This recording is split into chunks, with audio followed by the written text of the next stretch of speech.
Good morning. Good morning, buddy. Yes. You're all looking at me with anticipation that I'm going to deliver some kind of a message. Well, okay, you were right. Okay.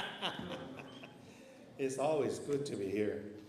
It's always good to have a chance to share a message with you. And as you know, for the past little while, Jamie had put together these topics about the family.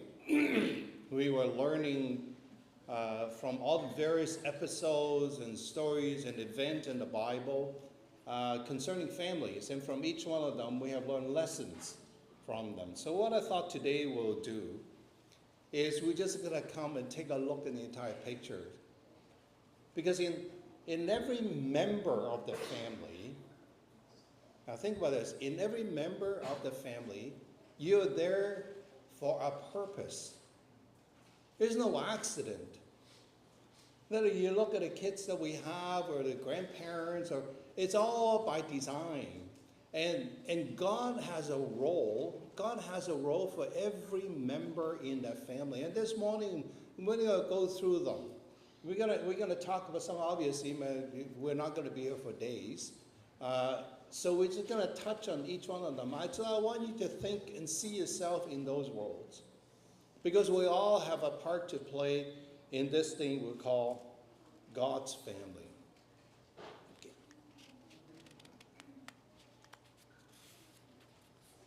Okay, I don't know what happened there, but just get them all up. The family unit. And each family is unique. Because each family, by design, is unique. Now, let's start with the marriage, right? And think about the marriage. Think about that institution. The very first institution that God had ever created in terms of the human beings, right?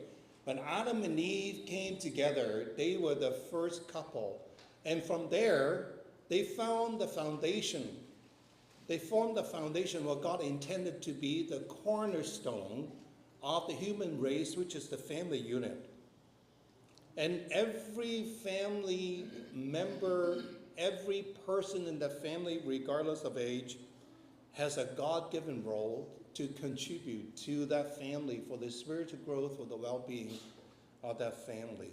And now it is that, as we heard this morning in the message, in the passage that was read in Deuteronomy chapter 6, the family, the reason the family is so important, because the family is the primary vehicle of God passing on his message from generation to generation. In Deuteronomy chapter 6, in the verse 6, it talked about impress them on your children. See, God said, I'm going to give you these commandments that are not too heavy for you. Because it started to say, Hear, O Israel, love the Lord the God with all your heart, with your soul, and your mind. And these commandments I give to you today are to be upon your heart. And then he said, impress them on your children. What is impress? Think about that word. It's almost like tattooing. Make it permanent. Make it a press into your children. Impress them on your children. And then it continues to say, how do you do that? Well, you do it by you talk about it. When you lie down, when you walk along the road, when you get up and when you lie down. Sorry, when you sit at home, when you walk along the road, or when you get up and you lie down. Anywhere, anytime. That's how you impress upon your children. So the family unit is by design the primary vehicle for God to communicate his commandment, his message to all of us.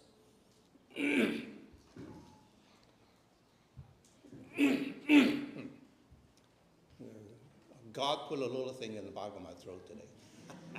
So you're going to have to endure a little bit of it. Think about our society today and think about family. And this point is very important. I really want you to get in and understand this. Modern society, how do we value people? Think about it. All the billionaires, right? All the billionaires get special treatment. Why is that? Well, for some reason, we value them higher than the rest of us. Think about how people treat waiter and the waitresses sometimes. Because the way they treat them, in their mind, maybe they're not worth as much or they're not valued as much. See, our world value people based on what we view as their productivity or the value that they bring or the contribution and the money they have in their pockets or the bank account. But God doesn't see it this way. God values people based on his image because he created each one of us in his own image. Amen. And so therefore we are all equal. That means that, think about it, in your family, whether there's a 1-year-old baby, whether it's a 90-year-old grandparent, amen, you in God's eye have the same value. Amen. So let's think about how we can treat each other in our family unit with that in mind. And children are heritage from the Lord. Psalm 127. And what does that mean? That children are heritage from the Lord. Well, it means it doesn't belong to you. We don't own our kids. They belong to the Lord. Then why do you have them? Why are children in your home? Your children are a sacred stewardship for you. You are to care for, you are to raise them up, and you are to teach them, discipline them, train them. For what reason? To prepare them as God's people. That's your job as parents. That's why children are given to you. That's why in the end we let our kids go. We let them be a part of God's kingdom. They don't belong to us. So think about all that of a family unit, all the uniqueness, all the quality of a family unit, and what God speaks about. So let's look at the roles that we'll take a look at today.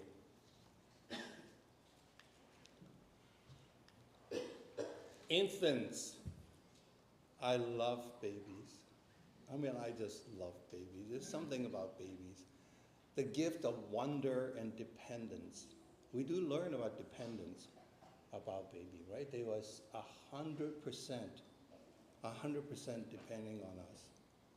And we're going to talk about it, toddlers and young children. And what I love those two. As a matter of fact, I pretty much love all the kids. I love the toddlers. Have you ever watched them discover things? Like Tilly, right? New discovery every day, every minute. We are fortunate to have all the grandchildren that we have and able to kind of see each one of them develop. The gift of trust and joy. And we're going to look at adolescent teenagers. Oh man, I'm not sure I can love all teenagers. I still remember when my kids were teenagers, when they turned teenagers. When Elizabeth, not so much with Michael, but with Elizabeth, I remember distinctly this it just became very difficult in terms of talking to her or giving her a hug. You just back off, right? And sometimes it's better not to talk about it, because you talk about it, it's like an open wound. So we just ignore it a bit, right? And about a year and a half, this probably when she was about 16 or so, she came to me one day and she said, "Dad," I said, "Yeah. I didn't want you to touch me or to hug me." I said, "Yeah." And she said, "It's okay now." That's kind of, oh, okay, all right. Thanks for letting me know, right? Teenagers, but we do love them. The growth, the gift of growth and courage, we're going to talk about that as well. And young adults. And you look at young adults, we have quite a few, we're blessed with quite a few of them here. The gift of service and their building. They are the future leaders of God's kingdom. And parents, there are a lot of us sitting here as well. The gift of leadership and nurture. And of course, grandparents, of which now I'm proud to say that I am one. We have 8 grandchildren, so that is such a blessing. And we provide the gift of legacy and wisdom. So let's spend a little bit of time on each one of these. The infants. Just look at them. I just look at them. Right? I remember every one of them when you were born, pretty much. You were like, it's just so sweet. I remember, yeah, you guys are Jackie and Jocelyn. Yeah. Oh, hi there. Yeah, you look pretty already. You don't need that right now, okay? Just listen. Just sit down and listen to me. What infant contributes? There are miracles happening. Just think about this for a second. We can now grow meat in the lab. We can grow meat in the lab. We can grow organs in the lab. We likely can grow all the human being of all the different organs, but only God can give life. Amen. Only God can breathe into your nostrils and give you life. Amen. And David said in Psalm 139, right? God knitted me when I'm in mother's womb in the hidden place, that you knew me, that I was wonderfully and fearfully made, because God knitted me together. Infants, what they bring is they remind us of the miracle of God happening all the time, happening right in our midst. Just you have this little baby holding your arm and you look. It is the miracle of God in your arm. They give hope. I mean, you look at an infant and you see future. You see the possibility. They contribute us to give us a glimpse of perfection. They have not been tainted by sin. You look at them, and I used to remember when I was a new father, I would spend hours looking at Elizabeth sleeping in the crib. There's just something, there is that invisible quality about that infant that are being trusted in your care. Amen, Samson. And they bring immense joy. This joy that they bring are the gift to the family. It is absolutely wonderful. Now, what they teach us, that they teach us we're fully dependent on God.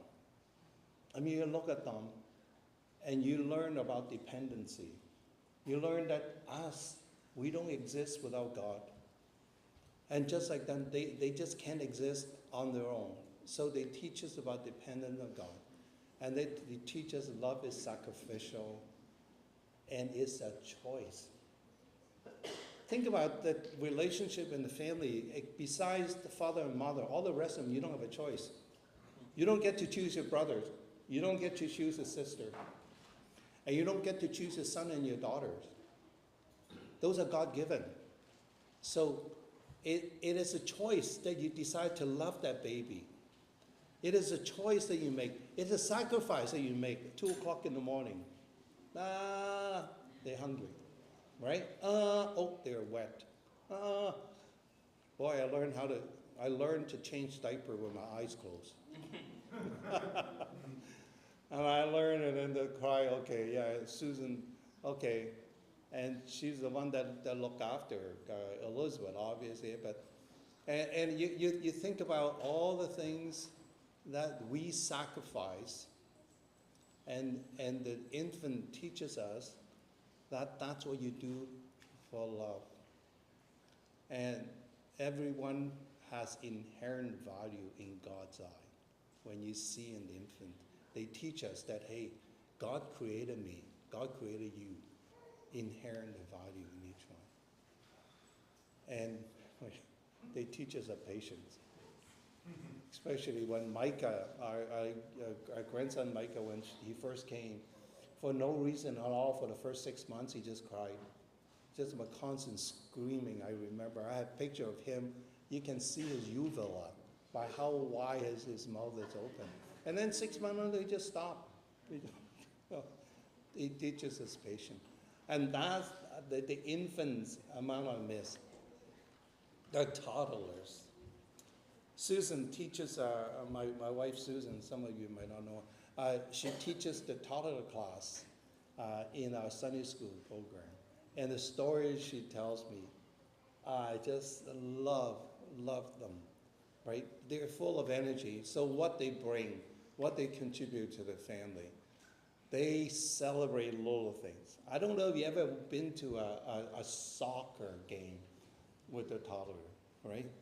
And all of a sudden, you just stop, you see a kid just squat on the ground because she found a little wildflower or something, just want to take a look, right? And I remember our kids, our grandkids, used to love to collect dandelions. We try to kill them, right? But they would go and collect them because dandelions, were just so beautiful. They make this, the contribution that they bring, they celebrate all the little things. They get so surprised when they see a butterfly and they want to chase the butterfly, right? Or when they see a caterpillar just walk, and they would just sit there, squat down. They spend hours looking at this caterpillar moving. Or check out the ants, the way they move around. I mean, I go and stamp them, right? Or spray to get rid of the ants. But they look at the ants, to them, it's a little small wonder, celebrate the small things. And they ask questions that no one asks. I remember our son Michael. We used to have a piano teacher come to the house, and he had polio, so he walked with a limp. We, as adults, you learn this courtesy of not to ask, right? Michael, he must be maybe 5. He followed this guy around, and he kept saying, "Why you walk sunny? Why you walk sunny?" He couldn't say the F. Why you walking funny? He said sunny. Why you walk sunny? And he just kind of ignored him a bit. But after about 10 times when he say, "Why you walk sunny?" He turned around and he said to Michael patiently, he said, "Yes, because I had polio when I was a child. So it hurt my legs, and now I walk with a limp." Right? We just about died with Susan and I were high under the table. They said, a child just embarrassed us. But they ask questions, and no one asked. That's what they bring to the table, right? That's what their contribution. They bring happiness and laughter. And they go all day, right? They laugh, they giggle, they play, they have fun, and when they go to sleep, they boom. And then they get up, and wow, they're ready to go. And they're full of trust. They don't worry about the next meal. They don't worry whether the parents are going to be home or come home. They don't worry when they get up what there's to do, whether the parents are going to be around, breakfast is going to be there. Fully trust. And what they teach us. Humility. Matthew chapter 18. "I tell you the truth, unless you change and become like little children, you will never enter the kingdom of heaven. Therefore, whoever humbles himself like this child is the greatest in the kingdom of heaven." They teach us humility. And they teach us the wonder and the beauty of God's children. Like I said, they find beauty in things that we don't care. They find beauties in pests. They find beauties in weeds.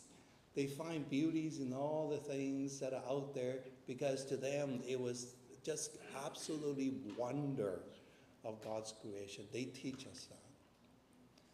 They teach us forgiveness. I have never seen a toddler hold a grudge. Everybody's a friend, right? They might got bummed, they might got hurt, they might got fight, and then 2 minutes later they're playing together again. And they teach us acceptance. I remember Elizabeth one day came home very upset when she was kindergarten, I think. Very upset. The reason she was very upset was because there's a kid that's following her and saying racial slur after her. She didn't know what it is or what it was, but she was upset because she was so mean when she said this thing to Elizabeth. But how does a toddler learn those things? From the parents, right? So, but they teach us acceptance of all people. Because with Elizabeth, one time she told us about this new friend that she had, and she really liked her. She described to us all the things. We said, "What's it look like?"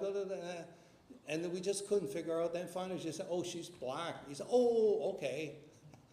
To her, the skin color of this child had nothing to do with whether she likes and want to be a friend or not. But unfortunately, as we get older, those things tend to filter into our thinking. They teach us acceptance. The adolescents, so let's talk about the teenagers. What they bring, what kind of contribution the teenagers bring to the family. They challenge traditions. And I call that good. Why do we do this? Why don't we go to church on Sunday? Why can't I sleep in? Right? Where some of you might know that Ben and Elizabeth are renovating the place. They had kind of right to the outside wall, so they have nowhere to live. So they moved in with us for 6 months or so. It's only been 3 weeks. It's only been 3 weeks. So now we have 6 extra people in our. So talk about tradition, right? Talk about challenging things. Why do we do it this way? Why do it this way, right? And so you have all these people. We have to change the way we do things. And they ask questions. I love that challenge, and I love this about them asking questions about why we do certain things. And they bring passion to ideas. Logan, which is Ben and Elizabeth's oldest, he loved to play this one game called StarCraft. Some of you older might know, I used to play that game, right? So apparently he found out some of his friends played this game, so he ended up playing it. He really loved this game. And every time if I just make a mistake and say, oh, so how do you like StarCraft? Boom, talk about passion. Explain to me this strategy, this strategic move that he had discovered, and I kind of, oh yeah, okay, it's not going to work. Oh yeah, Grandpa, we got to try. Oh yeah. Passion. The teenagers, when they latch onto something, you hear it. You hear in the voice, you hear in their action. So they bring this passion to ideas to us. They show us boldness and courage. Absolutely. Have you ever get in an argument with a teenager? Yeah. You know what they talk about when they talk about boldness. And they introduce new ways of thinking to us when they want to do things a new way. And I always ask Logan about new ways. And he always sees the new things. Oh yeah, Grandpa, you can do it this way. It's a little easier. Oh, I haven't thought about that. Okay. Or you can try this. I think this is going to work better. Oh, okay. New ways of doing things. And what they teach us. To defend our beliefs. Like I said, you ever argue with a teenager about what they think is right or wrong? Defend their belief. They teach us that we need to do the same about defending what we believe in. Fiercely search for the truth. They want to know. You can never turn them away and not answering a question. They're going to keep coming back and coming back. They just want to know the answer.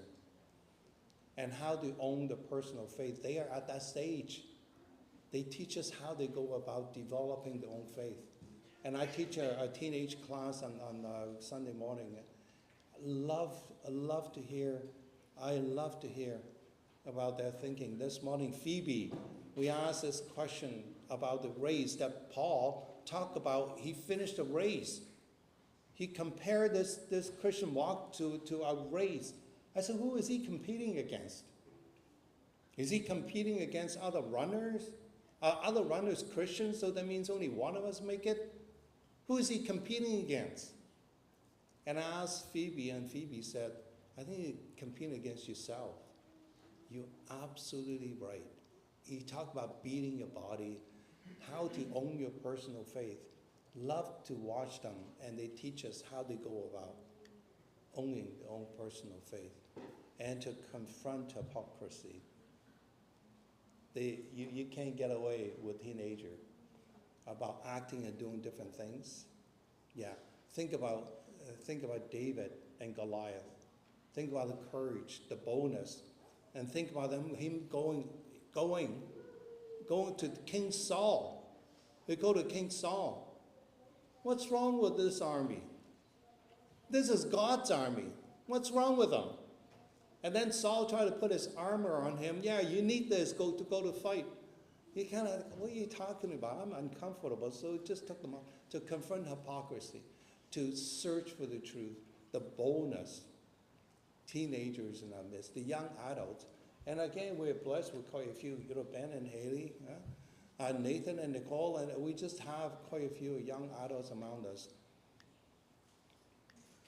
What they contribute, they are the builders of the next generation.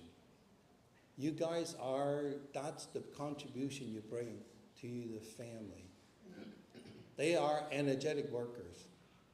I love they always roll up to sleep to help. You're always there, Gabriel. When you needed help, I know Gideon, when I needed help at home, I called up Jamie one time, and Jamie and Gideon came up, and I think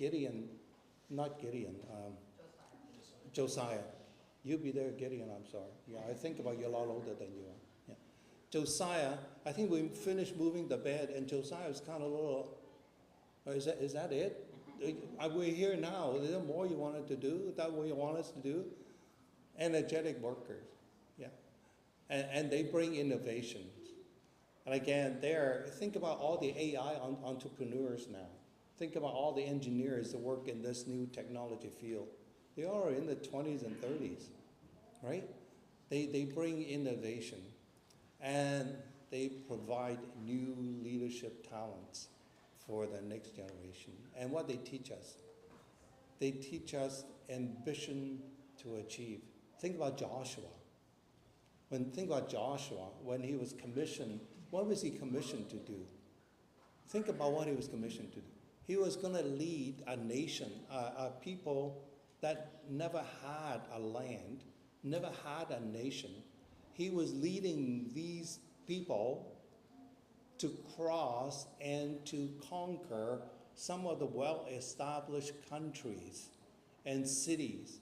He was going to conquer them for the people of God and for God, and so that they can create a nation of their own. Think about that, ambition to achieve.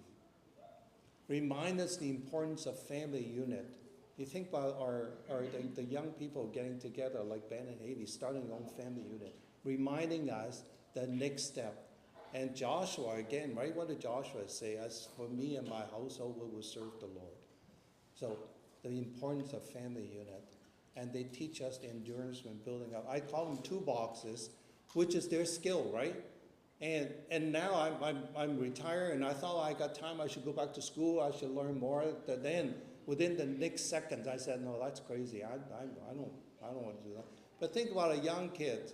Think about a young adult. When I was young, I did 4 years of university, bachelor, and then I thought, I might as well do 4 years of to get my PhD, that's 8. Then I do 2 more years of postdoc, so that's 10. Then I went back and do some time with get my MBA, that's 13. So I spent 13 years. The endurance of willing to build their toolbox. They teach us that you got to do it. If I'm going to have skills in my life, I'm going to have to work for it. And they teach us to be mission-minded. I have the privilege of working with an organization called Youth for Christ.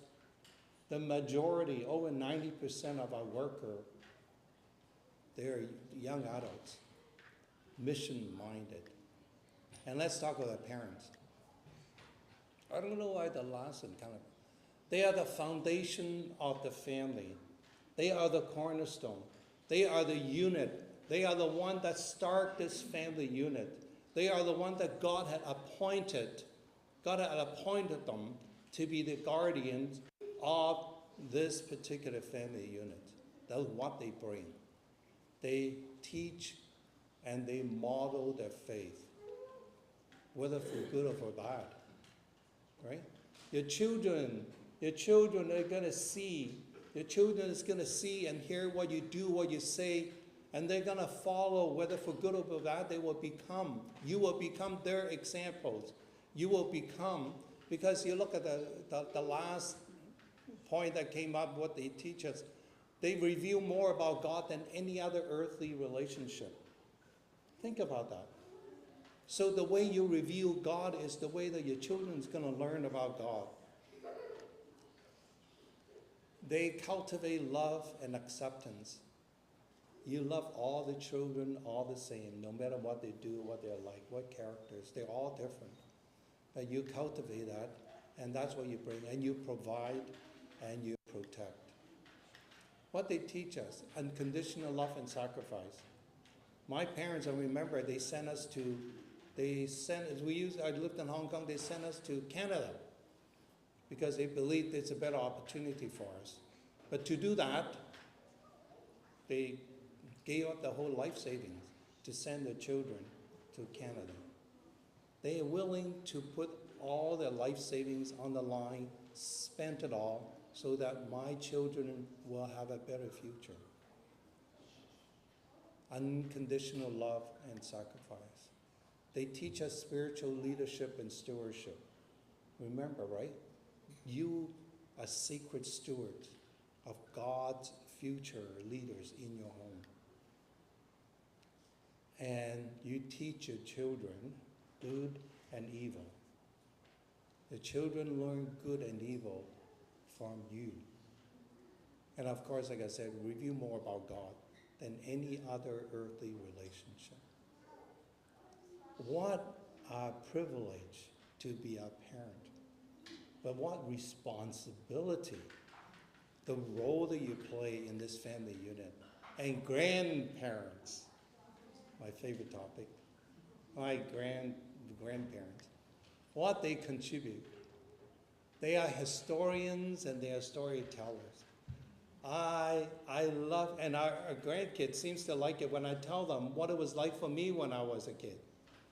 They're so curious about what happened to me, what I did, what we ate, what was fun, all the things that we did as children. And storytelling, I love telling stories.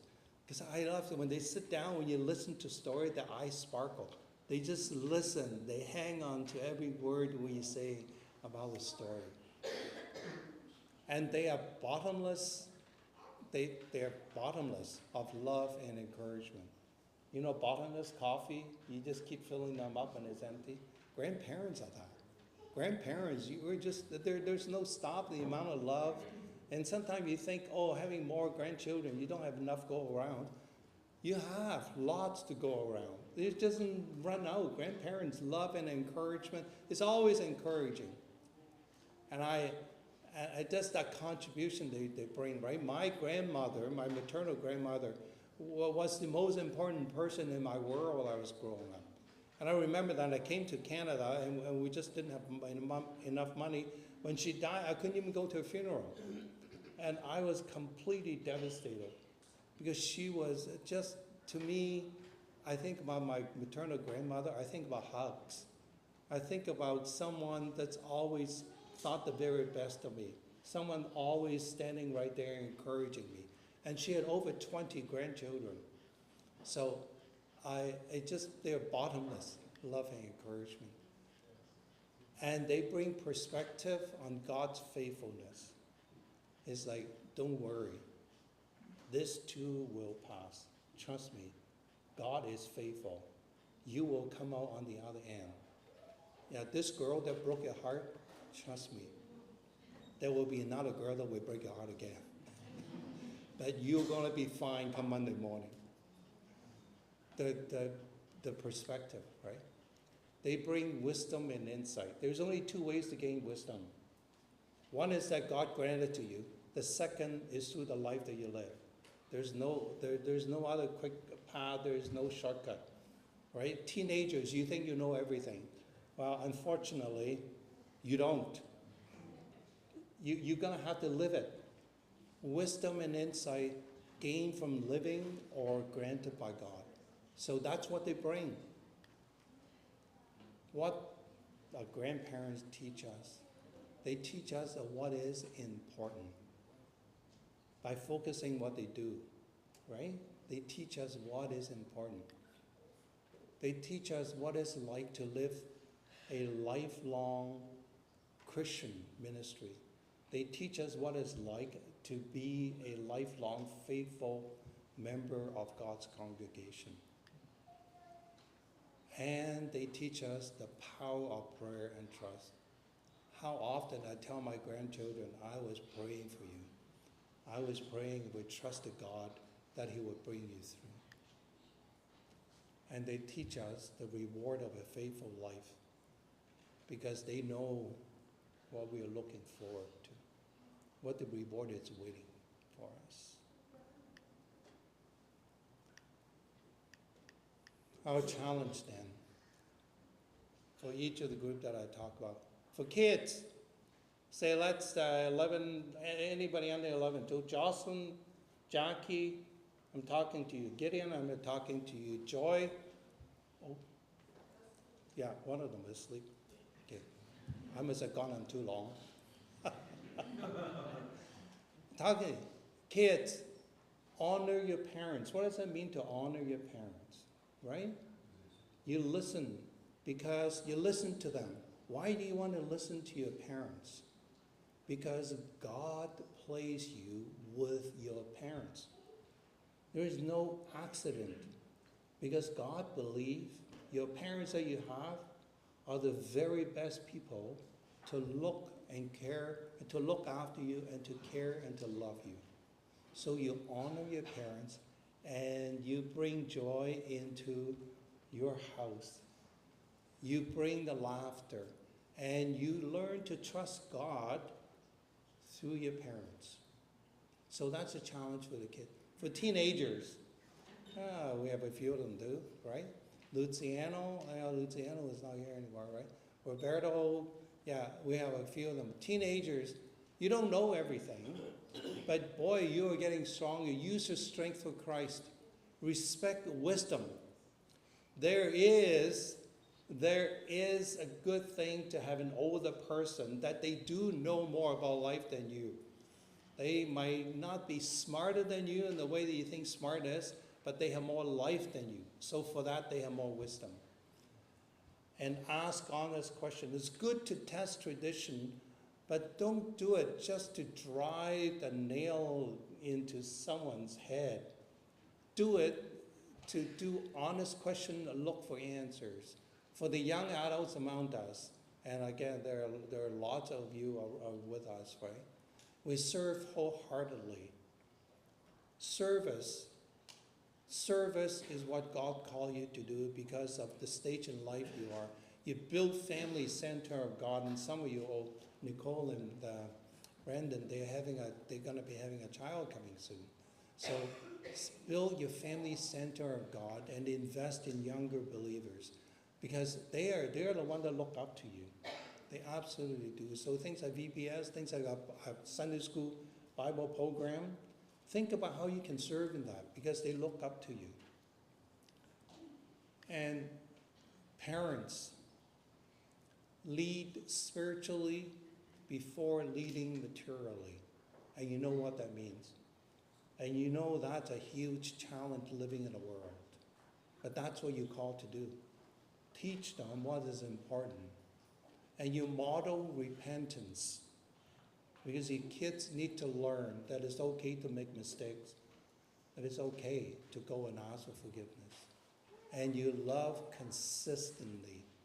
That's a challenge. But you love consistently. You teach your children how to love. And grandparents, you tell them God's stories. You tell them what God has done for you in your life because you've seen it, you've done it. You pray intentionally for each of the family member in your household. And you encourage rather than criticize. And you leave a legacy of faith. And that's just beautiful. In closing, each generation proclaims God's word to the next. And Psalm 145. One generation will commend your works to another. They will tell of your mighty acts. That's how God wants family units to be. It is a communication chain for His command and for His message from one generation to the next.